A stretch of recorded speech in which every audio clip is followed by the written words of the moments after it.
I'm a great lover of broad beans, and I never ever grow enough.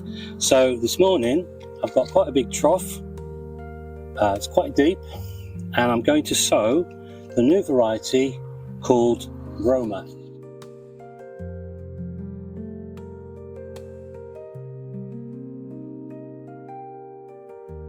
So I've never tried these before, so let's see what these look like in a few months' time.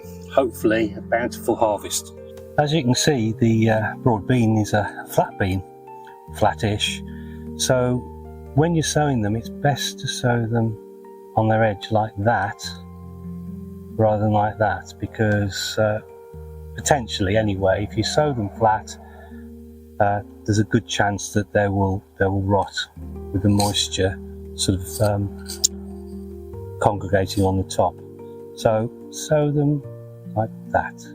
They need to go in about 2 inches, 5 centimeters. So just push them down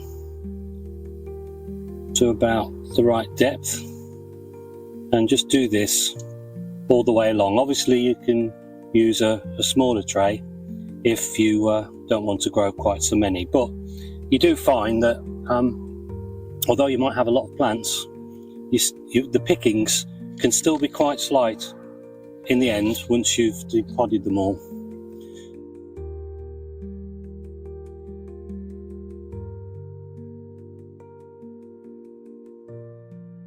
Okay, they're all in place now, so it's just a matter of covering them up with the rest of the compost.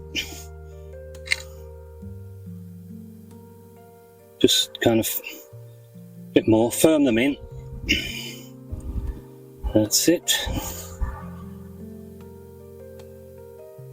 And after that, it's just a matter of giving them a good water.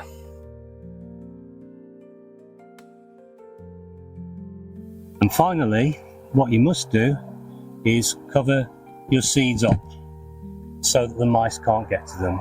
Something I've learned from bitter experience.